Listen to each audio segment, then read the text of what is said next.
So, step 5, preliminary tax liability.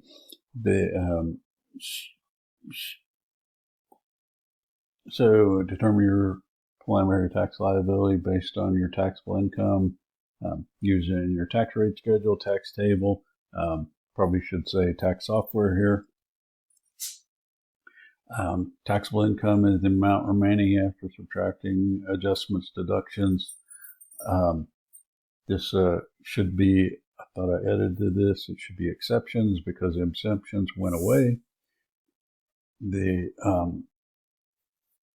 next, subtract tax credits from your preliminary tax amount using tax table or tax schedule. The tax credit is a dollar for dollar decrease in your tax liability. There are quite a few of them. We'll see them later. Some credits are refundable, even meaning if you don't have the income, that you'll get a check back. One I'm certain of is the earned income tax credit. You could have zero income, and you would receive if you file a tax return, you would receive a refund in the amount of your earned income tax credit. So we can table 4.3 for a list of some common tax credits. So step 7, calculate your balance due or refund. So subtract all your credits, your preliminary tax liability. You arrive at your final tax liability. You add up all your prior payments, your withholding, and any estimated payments you make. If you have significant income that is not taxed during the year, you are supposed to make estimated payments on that. There are 4 dates.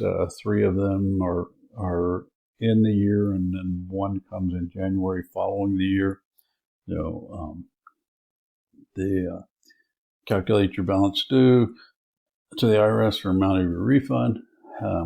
The idea is to minimize both of these. You don't want to loan the IRS money, but you also don't want to have to make a big payment at the end of the year, because there are times when the IRS will penalize you. So then, what form do you use? So 1040 for the appropriate tax year. If you're filing an amended return, you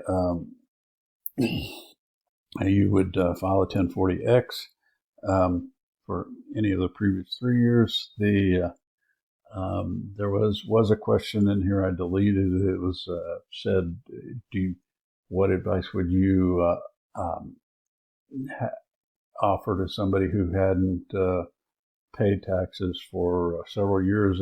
My thought was call a tax attorney, because you're going to want to try to settle with the IRS.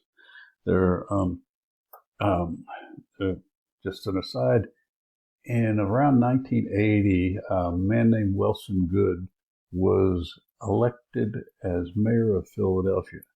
And after he was elected, I don't know why it wasn't caught before, but after it was elected, it became public that he hadn't filed a tax return with the IRS for 17 years. So I don't know what the result of that was, but I found it fascinating that you could go 17 years without filing a tax return. So, additional notes. File by April 15th. There are late fees and interest, which are considerable. One of, I guess, I don't know, motto or however you want to say it, but you don't want to mess with a federal agency that makes up its own rules. And the IRS is one of those. Another one of those is the SEC. They make their own rules. They can, for example, you can take some aggressive tax stance, which appears to be completely legal, but they'll come back and say, you violated the spirit of the law. And then if they, and say that you owe, taxes and penalty based on your violation of the spirit of the law. There are printed and online resources everywhere for taxes. Google is a great resource. That tax rate summary I downloaded every year. Putnam produces it, and it has a tremendous amount of information. Websites that help with tax preparation. A lot of folks can literally just go online. You can go on TurboTax if your income is not over a certain level, and literally use the software for free, or they'll do it for free. There's a program called VIDA that does tax preparation as well. Most taxes are paid through withholding and are estimated throughout the year. All right, so let's next we'll start with concept check 4.2.